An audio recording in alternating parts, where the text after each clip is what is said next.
ನಮ್ಮನ್ನು ಬಿಟ್ಟು ಹೋಗಿ 45 ವರ್ಷ ಆಗಿದೆ. ನಾನು ವಿದ್ಯಾರ್ಥಿ ನಾಯಕನಾಗಿದ್ದಾಗ ಅವರ ಭಾಷಣಗಳನ್ನು ಕೇಳಿದ್ದೇನೆ. ಅವರ ಕೊನೆಯ ಭಾಷಣ ಕೂಡ ರಾಜೀನಾಮೆ ಕೊಟ್ಟಂತ ಸಂದರ್ಭದಲ್ಲಿ ಸುಭಾಷ್ ನಗರದ ಮೈದಾನದಲ್ಲಿ ಅವ್ರು ಮಾಡಿದಂಥ ಭಾಷಣ ಇನ್ನು ನನಗೆ ಕಿವಿಗೆ ಇಂಪಾಗಿ ಉಳಿದಿದೆ. ಯಾವ ಭಾವನೆ ಇಟ್ಟು ರಾಜಕಾರಣ, ಅಧಿಕಾರ ಯಾವ ರೀತಿ ಇರ್ತದೆ ಅಂತ ಅನೇಕ ವಿಚಾರಗಳನ್ನು ಅವರು ಅವತ್ತು ಮಾತಾಡಿದ್ರು. 100 ವರ್ಷ ಆದರೂ ಕೂಡ ಅವರ ಸಾಧನೆಗಳು ಅವ್ರು ಇಲ್ಲದೆ ಹೋದ್ರೂ ಕೂಡ ಜೀವಂತವಾಗಿ ಬದುಕಿರ್ತವೆ. ಏನು ಇವತ್ತು ಭೂ ಸುಧಾರಣೆ ಕಾಯ್ದೆ, ಇಂದಿರಾ ಗಾಂಧಿಯವರ ಮಾರ್ಗದರ್ಶನ, ದೇವರಾಜ ಅವರ ನಾಯಕತ್ವ, ಉಳುವನಿಗೆ ಭೂಮಿ ಕೊಡಬೇಕು ಅಂತೇಳಿ ಒಂದು ತೀರ್ಮಾನ ಮಾಡಿದ್ರು. ಅದು ಇಡೀ ದೇಶಕ್ಕೆ ಒಂದು ದೊಡ್ಡ ಮಾದರಿ. ಆ ಕಾರ್ಯಕ್ರಮ ಅಷ್ಟು ಅಚ್ಚುಕಟ್ಟಾಗಿ ನಡ್ಕೊಂಡು ಬಂದಂಥ ಒಬ್ಬ ಧೀಮಂತ ನಾಯಕ. ಅರಸು ಕುಟುಂಬಕ್ಕೆ ಸೇರಿದ್ರು ಕೂಡ ಎಲ್ಲ ಜನಾಂಗವನ್ನು ಬೆಳೆಸಿ ಹಿಂದುಳಿದ ವರ್ಗದ ನಾಯಕರುಗಳ ಒಂದು ವಿಶೇಷವಾದಂಥ ಕಾಳಜಿಯನ್ನು ಇಟ್ಟು ಅವರ ಬೆಳೆಸಬೇಕು, ರಾಜಕೀಯವಾಗಿ, ಆರ್ಥಿಕವಾಗಿ, ಶಿಕ್ಷಣವಾಗಿ ಬೆಳೆಸಬೇಕು ಅಂತೇಳಿ ಮಾಡಿದಂಥ ಕಾರ್ಯಕ್ರಮವನ್ನು ಕೂಡ ಇವತ್ತು ನಾವ್ಯಾರೂ ಕೂಡ ಮರೀಲಿಕ್ಕೆ ಸಾಧ್ಯ ಆಗ್ತಿಲ್ಲ. ಸೊ ದೊಡ್ಡ ಅಡಿಪಾಯವನ್ನೇ ಹಾಕಿದ್ದಾರೆ. ಆವತ್ತಿನ ಕಾಲದಲ್ಲಿ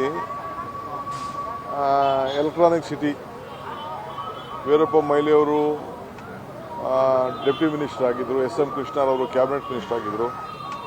ಇವತ್ತೇನು ಎಲೆಕ್ಟ್ರಾನಿಕ್ ಸಿಟಿ ಇದೆ ಅದಕ್ಕೆ ಮೂಲ ಅಡಿಪಾಯ ಆಗ್ತಂಥ ಒಬ್ಬ ಧೀಮಂತ ನಾಯಕ ಎಲೆಕ್ಟ್ರಾನಿಕ್ ಸಿಟಿಗೆ.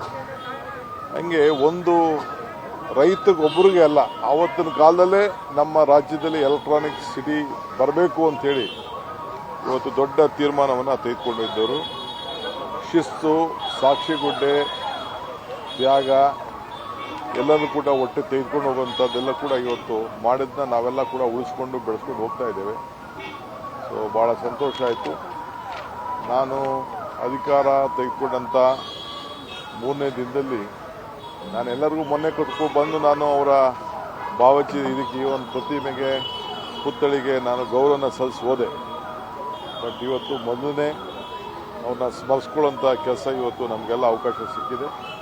ಎಲ್ಲ ಭಾಗಿಯಾದಂಥ ಎಲ್ಲ ನನ್ನ ಸಹೋದ್ಯೋಗಿಗಳಿಗೆ, ರಾಜ್ಯದ ಜನತೆಗೆ ಈ ಸಂದರ್ಭದಲ್ಲಿ ಅವರ ಪರವಾಗಿ ನಾನು ಈ ಸಂದರ್ಭದಲ್ಲಿ ಅವರ ಮಾರ್ಗದರ್ಶನದಲ್ಲಿ ನಾವೆಲ್ಲ ಹೆಜ್ಜೆ ಹಾಕೋಣ, ಇಷ್ಟು ಮಾತ್ರ ಹೇಳಲಿಕ್ಕೆ ಬಯಸ್ತೇನೆ.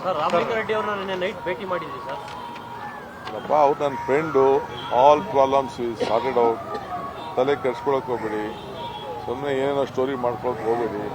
ಸುಮ್ಮನೆ ಸ್ಟೋರಿಗಳೆಲ್ಲ ಹುಸಿ ಆಗೋಯ್ತವೆ. ಆಯಿತು, ರಾಜೀನಾಮೆ ಕೊಟ್ಟೆ ಒಂದು ಕಳಿಸ್ಕೊಟ್ಟಿದ್ರು, ನಾನು ವಾಟ್ಸಪ್ಪಲ್ಲಿ ಕಳಿಸ್ಕೊಟ್ಟಿದ್ರು. Things have been settled. Narendra Modi ಅವರು ಜನಪ್ರಿಯತೆ ಕಳ್ಕೊಂಡಿದ್ದು, ಹಾಗಾಗಿ ಅವ್ರನ್ನ ನಾಯಕತ್ವವನ್ನು ಬದಲಾವಣೆ ಮಾಡಿದ್ದಾರೆ ಅಂತ ಹೇಳಿದ್ದಾರೆ ಸರ್. ಎಲ್ಲ ನೋಡಿ, ನರೇಂದ್ರ ಮೋದಿ ಅವರು ನನಗೆ ವಿಶ್ ಮಾಡಿದ್ದಾರೆ. I would like to thank him. ನಾನು ಅವ್ರನ್ನ ಹೋಗಿ ಗೌರವವಾಗಿ ಏನು ಭೇಟಿ ಮಾಡಬೇಕು ಅವ್ರಿಗೂ ಭೇಟಿ ಮಾಡ್ತೀನಿ. ಅವ್ರ ರಾಜಕಾರಣನೂ ಬೇಡ, ನಾವು ರಾಜಕಾರಣ ಮಾಡೋದು ಬೇಡ. ನಮ್ಗೆ ರಾಜಕಾರಣ ರಾಜ್ಯದ ಜನತೆಗೆ ಒಳ್ಳೇದಾಗಕ್ಕೆ ಏನು ಬೇಕೋ ಎಲ್ಲ ಸೇರಿ ಒಟ್ಟಿಗೆ ಕೆಲಸ ಮಾಡೋಣ. ನಿರ್ಭೀತ, ನಿಷ್ಪಕ್ಷಪಾತ, ವಿಶ್ವಾಸಾರ್ಹ ಸುದ್ದಿಗಳಿಗೆ ಮತ್ತೊಂದು ಹೆಸರಾಗಿರುವಂತ ನ್ಯೂಸ್ 18 ಕನ್ನಡ ಈಗ ಆಪ್ನಲ್ಲೂ ಲಭ್ಯವಿದೆ. ದಯವಿಟ್ಟು ಇಲ್ಲಿರುವಂತ QR ಕೋಡ್ ಸ್ಕ್ಯಾನ್ ಮಾಡಿಕೊಂಡು ಆಪ್ ಡೌನ್ಲೋಡ್ ಮಾಡೋದಕ್ಕೆ ಮರಿಬೇಡಿ. ನಿಮ್ಮ ಬೆಂಬಲ ಹೀಗೆ ಸದಾ ನಮ್ಮೊಂದಿಗಿರಲಿ. ಧನ್ಯವಾದ.